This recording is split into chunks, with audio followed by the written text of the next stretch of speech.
Bom, uma das mensagens mais marcantes que eu preguei no ano passado, no ano de 2021, foi uma mensagem que eu preguei que a frequência não é o mais importante em uma igreja. Porque eu posso até estar frequentando a igreja, porém, as minhas vontades, os meus anseios possam estar totalmente equivocados em relação ao propósito. Então, tem muita gente que entra na igreja, frequenta a igreja, sai da igreja 5, 10, 15 anos e a sua vida não muda. Continua a mesma coisa. Infelizmente, essa é uma verdade que acontece aqui em São Paulo, acontece em qualquer lugar do Brasil ou em qualquer lugar do mundo. Pessoas que frequentam uma igreja e suas vidas continuam a mesma.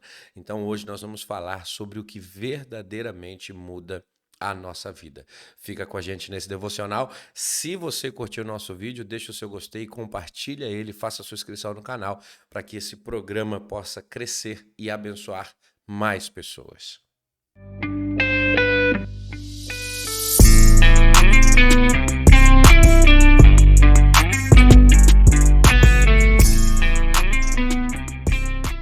Bom, uma coisa que eu tenho visto muito comum nos tempos de agora é as pessoas que entram numa igreja, dão glória a Deus, dão aleluia, mas infelizmente suas vidas continuam a mesma. Mesma luta, mesmo problema, mesma adversidade. E se você falar assim, não, pastor, mas tudo tem um tempo de Deus, tá, beleza, eu concordo com você. O problema é que são 10, são 20, são 30 anos vivendo o mesmo estilo de vida, fazendo a mesma coisa, enfrentando a mesma luta. E o pior de tudo, o que me deixa mais preocupado ainda, é fazendo as mesmas orações. Orações que não têm resultado, vida de gente que não muda, e tudo isso, para mim, representa um problema muito grande.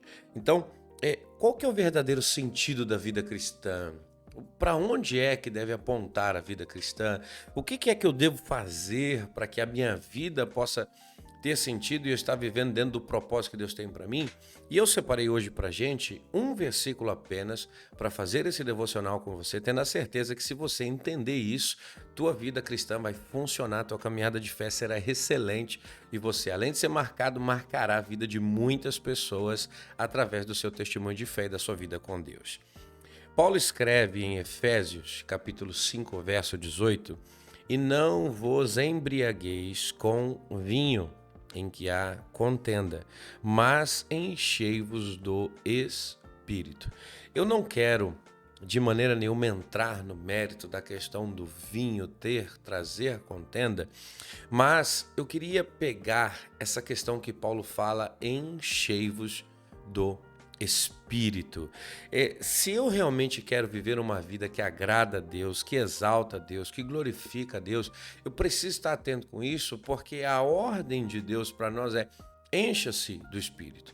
Da mesma maneira que eu tenho que tomar uma taça de vinho, da mesma maneira que a ação para se beber o vinho, ela é minha, a Bíblia está deixando para mim que a ação para se encher do Espírito também é minha. Enchei-vos do Espírito. E aonde é que as pessoas erram e não conseguem viver uma vida que agrada a Deus?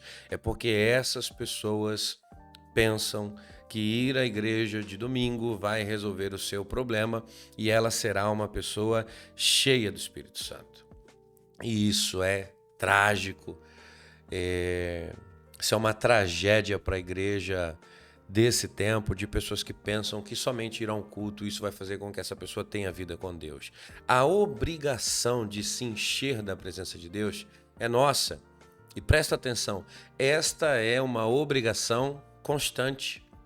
Não é uma vez, mas eu preciso sempre estar buscando me alinhar, me alimentar, me preencher dessa presença gloriosa que vai fazer com que eu possa ter uma vida extraordinária.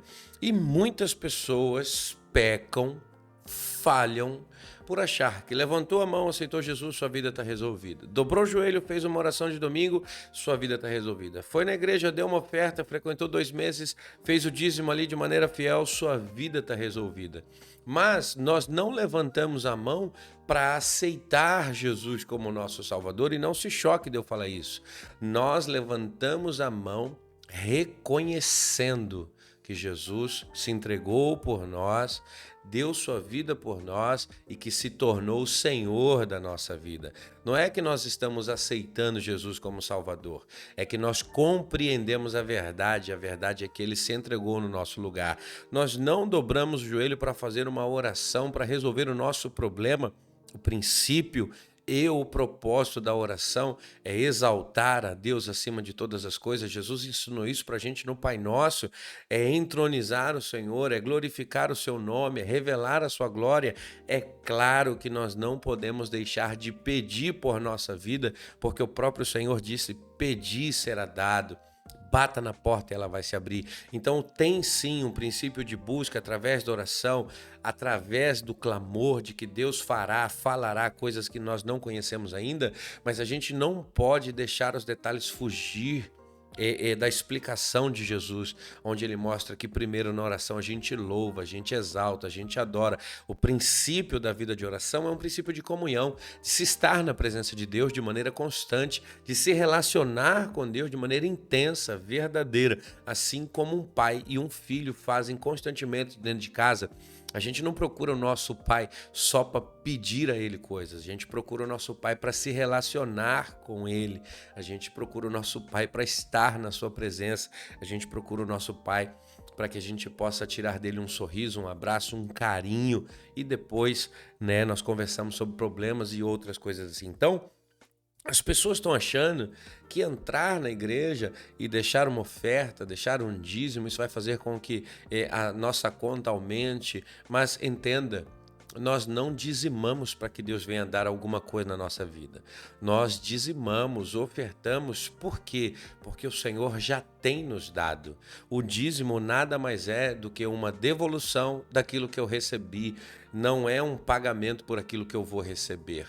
Mesmo Deus falando, seja fiel, faça prova de mim, nós estamos entendendo que o dízimo é um agradecimento, é um ato de louvor por aquilo que Deus já fez na nossa vida, pela colheita que Ele nos permitiu ter. Então, tem muita gente equivocada e a sua vida acaba não se transformando. Então, se eu quero viver de uma maneira que agrada a Deus e vier produzir frutos para a glória do seu nome, eu preciso cumprir essa palavra, e isso é um imperativo.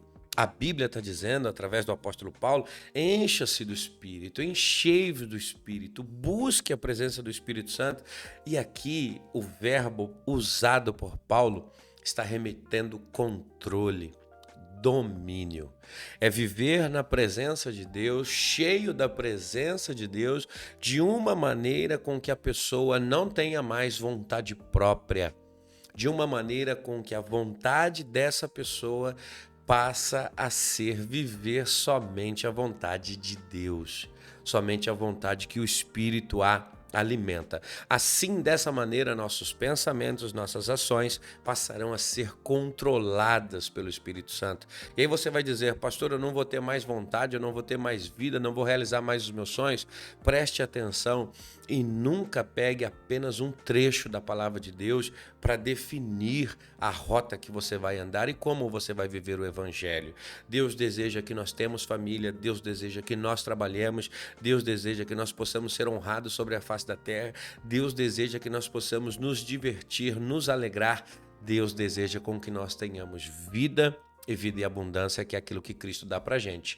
Então, a partir do momento que você deixar o Espírito Santo ter controle sobre você, governar suas emoções, as suas ações, governar os seus pensamentos, certamente você estará fazendo com que aquilo que Deus tem determinado para a sua vida aconteça. Então, saiba, isso não é uma vez por semana, isso não é uma vez no mês, no ano que você foi na igreja e seus problemas estão resolvidos, porque tem muita gente na igreja uma vez e está achando que a sua vida foi transformada para sempre.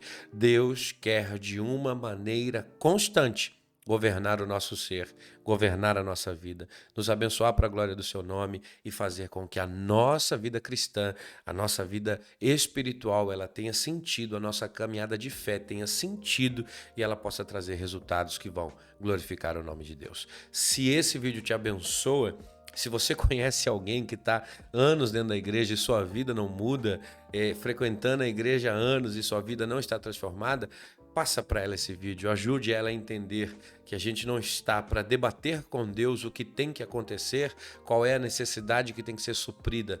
Nós damos a nossa vida ao Senhor para que Ele nos governe, nos domine e nos direcione segundo a sua vontade, tá bom? Que Deus te abençoe, fica na paz, curte a outra programação que a gente tem aí no canal de Volta à Vida. Eu tenho certeza que Deus te orientará e te abençoará muito. Fui!